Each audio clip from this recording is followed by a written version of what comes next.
Hello friends, welcome back to our channel Kidocs. मैं doctor Rana चंचल। मैं doctor Himanshu Kumar. आजकल OPD में पेरेंट्स का बड़ा ही कॉमन सा क्वेश्चन हो गया है कि अब उनके बच्चों को की इम्यूनिटी बढ़ाने के लिए हम क्या क्या दे सकते हैं या कौन कौन से फूड आइटम्स या कौन कौन से ऐसे प्रोडक्ट्स हैं जो कि बच्चों की इम्यूनिटी को बढ़ाएं। और आजकल जो कोविड-19 का जो दौर चल रहा है इसमें तो उनके ये सवाल और भी बहुत ज़्यादा बढ़ जाते हैं। हाँ, तो आज हम लोग इस वीडियो में ऐसी 10 खाने की चीज़ों के बारे में डिस्कस करेंगे जो कि बच्चों की इम्यूनिटी को बूस्ट करने में हेल्प करते हैं। और ये चीज़ मैं आपको यहाँ बता दूँ कि जो भी फूड आइटम्स हम यहाँ डिस्कस करने जा रहे हैं बच्चों की इम्यूनिटी बढ़ाने के लिए, ये एक प्रिवेंशन है, ये ट्रीटमेंट नहीं है। और जो भी इसके इफेक्ट्स आने वाले हैं वो धीरे धीरे आएंगे। It is part of balance diet. ये हम कोई इलाज नहीं बताने जा रहे हैं, तो इसको उससे कंफ्यूज ना हो और कभी भी बच्चे को इलाज की ज़रूरत हो तो इलाज करें। ये नहीं हो कि बीमारी है और हम उनको हल्दी या फिर अदरक या फिर लहसुन इन सब की चीज़ें बना के दें। ठीक है, तो चलिए आज की वीडियो शुरू करते हैं।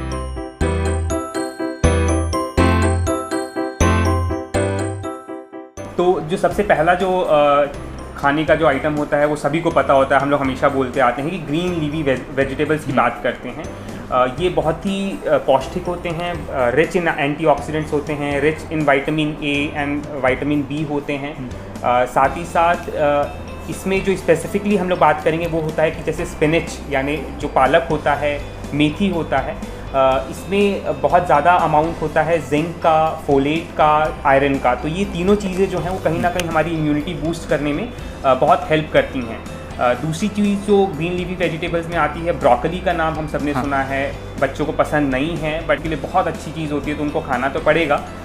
थोड़ा सा बहला फुसला के ज़रूर खिलाइएगा। अगेन वो भी विटामिन ए, सी और ई में बहुत ज़्यादा रिच है, very rich in antioxidants. Green leafy vegetables के साथ एक पेरेंट्स को मेरी एक ये टिप रहेगी कि बहुत ज़्यादा उसको कुक ना करें। जितना कम कुक करेंगे उतनी ज़्यादा उसकी न्यूट्रिशनल वैल्यू होगी, उतने ज़्यादा उसके अंदर के जो विटामिन हैं, मिनरल्स हैं, वो प्रिजर्व रहेंगे। तो बहुत ज़्यादा अगर आप कुक कर दे रहे हैं तो उसकी न्यूट्रिशनल वैल्यू बहुत कम हो जाती है। तो ये एक बहुत ही हेल्दी टिप है। अगर अच्छे से क्लीन करके आप उसका सैलेड बना के दे सकते हैं, या अगर कुक करना है तो स्टीम करके कम से कम कुक करें। जितना कम कुक होगा उतनी ज़्यादा न्यूट्रिशनल वैल्यू होगी। बेक्ड या बॉइल्ड वेजिटेबल्स जो हम लोग देते हैं वो काफ़ी ज़्यादा न्यूट्रिएंट रिच होते हैं। Exactly. अच्छा, एक और जो होता है सब्जी का ही पार्ट है, ऑल्दो वो कलरफुल होता है, ये है लाल शिमला मिर्च।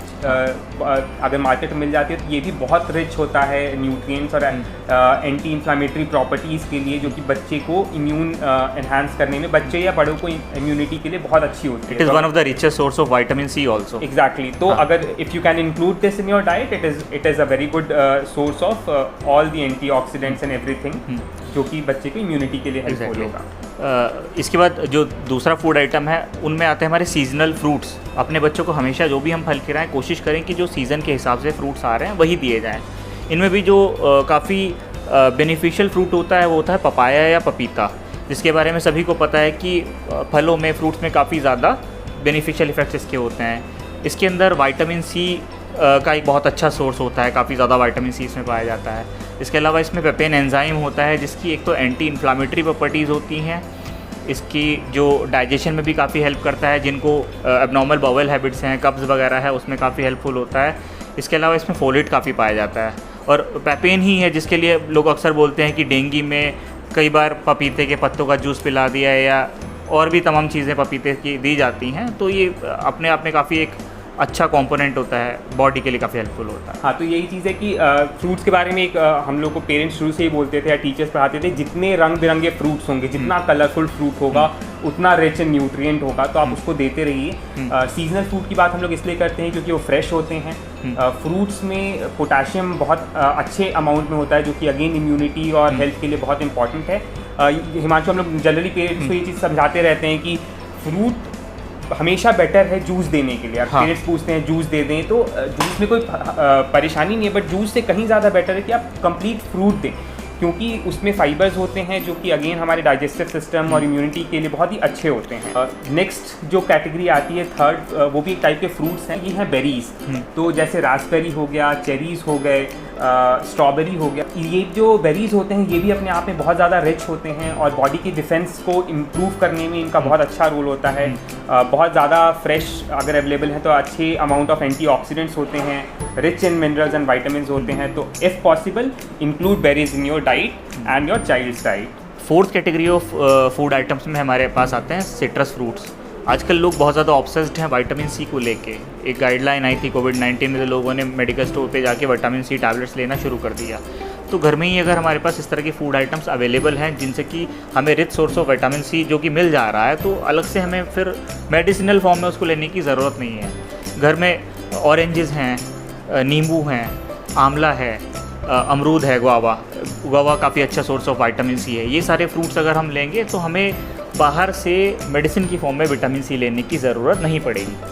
विटामिन सी का जो रोल होता है, जैसे हिमांशु ने बताया, इन सब चीज़ों में मिलता है। इसमें दो चीज़ें हमें ध्यान रखनी है कि पहला, विटामिन सी जो होता है वो शरीर में स्टोर्ड नहीं होता है, तो आपको ये डेली इंक्लूड करना है अपनी डाइट में।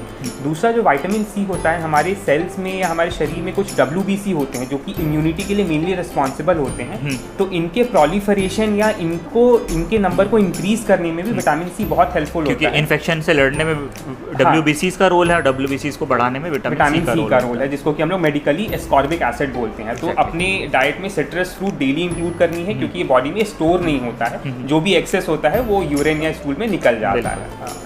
जो फिफ्थ फूड होता है वो एक्चुअली मेरे को लगता है इंडियन घरों में हर किसी के पास फूड में इंक्लूडेड होता है, वो है गार्लिक यानी लहसुन। लहसुन जो होता है इसमें anti bacterial, anti viral properties होती हैं, साथ ही इसमें जिंक का कंटेंट भी बहुत अच्छा होता है।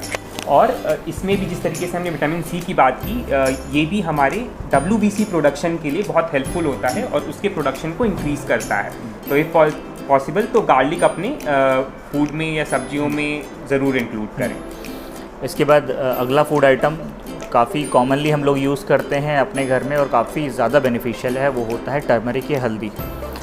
ये तो शुरू से ही हमारे पेरेंट्स या हमारे दादा दादी समझाते हैं, कभी भी चोट लग जाए, कभी भी कोई इन्फेक्शन हो, गले का, छाती का इन्फेक्शन हो, घाव हो, उसमें हल्दी का बहुत ज़्यादा यूज़ होता है। हल्दी का लेप लगाना, हल्दी वाला दूध पिलाना, क्योंकि इसमें क्या होता है, एक जिस उसका कंपोनेंट होता है करक्यूमिन। एक तो इसकी एंटी वायरल प्रॉपर्टीज़ होती हैं, एंटी इन्फ्लामेटरी प्रॉपर्टीज़ होती हैं।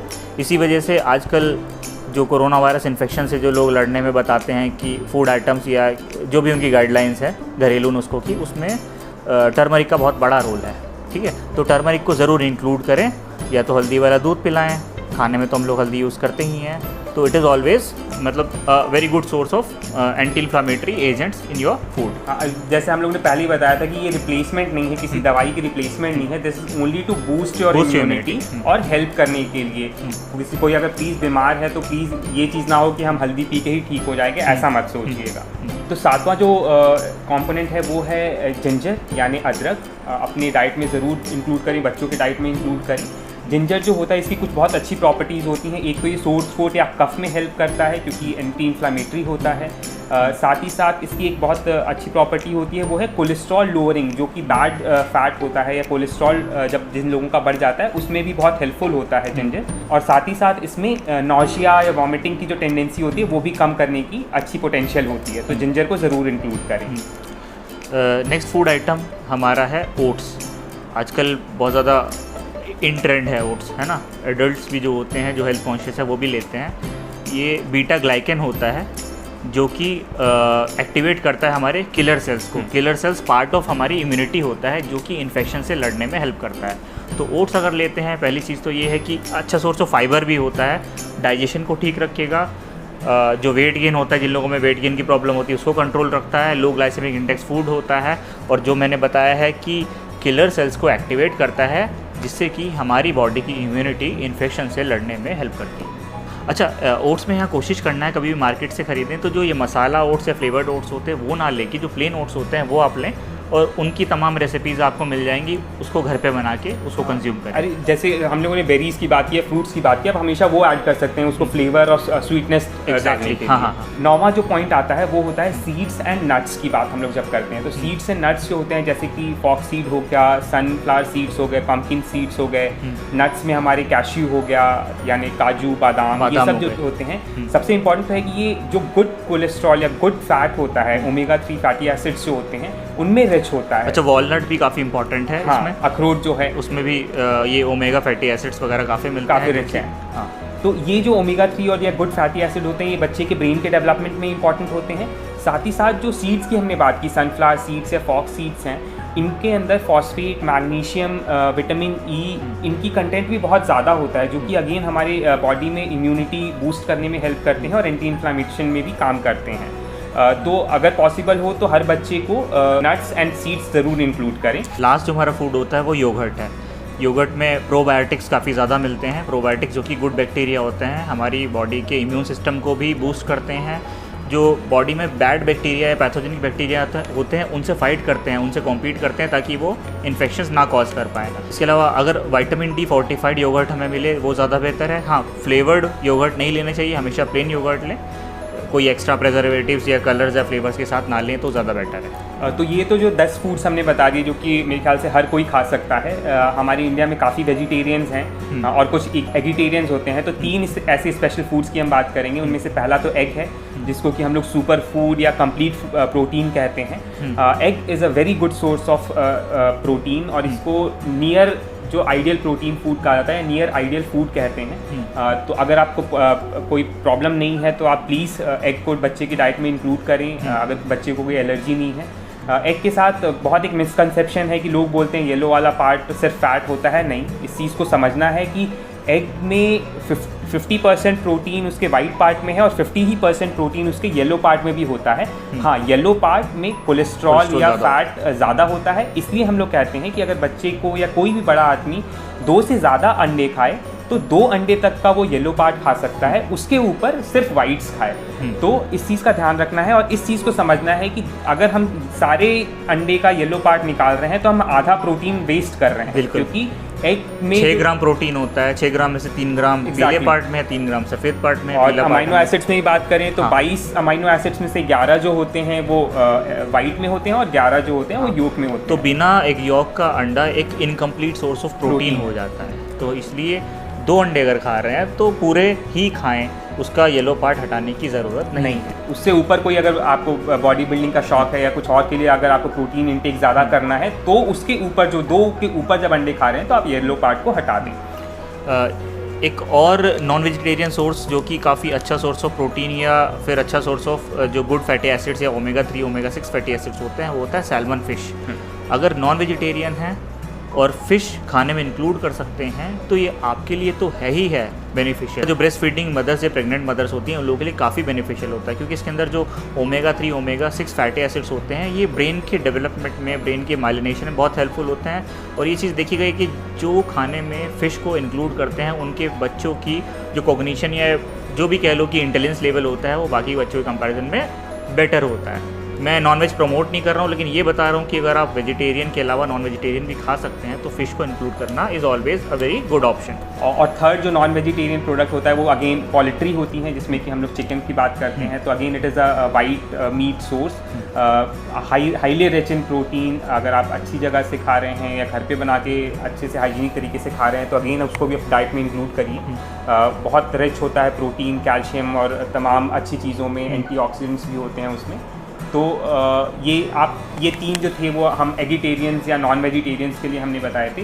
शुरुआत के 10 आपको हर कोई उसको खा सकता है। अच्छा, ये केवल बच्चों के लिए नहीं, जो एडल्ट्स भी हैं, मदर हैं, फादर हैं या जो ग्रैंड पेरेंट्स भी हैं, वो भी जो लिस्ट ऑफ जो फूड बताई हैं इम्यूनिटी बूस्टर फूड, ये सभी के लिए इंक्लूड कर सकते हैं। बट ये है कि अपने बच्चों पे ज़्यादा ध्यान देना है, जो पेरेंट्स जिनके सवाल होते हैं तो हम बच्चों वाले डॉक्टर हैं तो बच्चों के लिए ज़्यादा बताएंगे। तो मेरे ख्याल से आज की वीडियो में बस इतना ही। प्लीज़ चैनल को सब्सक्राइब करिएगा, लाइक करके कमेंट करिए, और अगर वीडियो अच्छी लगी तो अपने दोस्तों के साथ शेयर करिए ताकि ज़्यादा से ज़्यादा ये इन्फॉर्मेशन सबके पास पहुँच जाए और सबकी हेल्प हो। Thank you.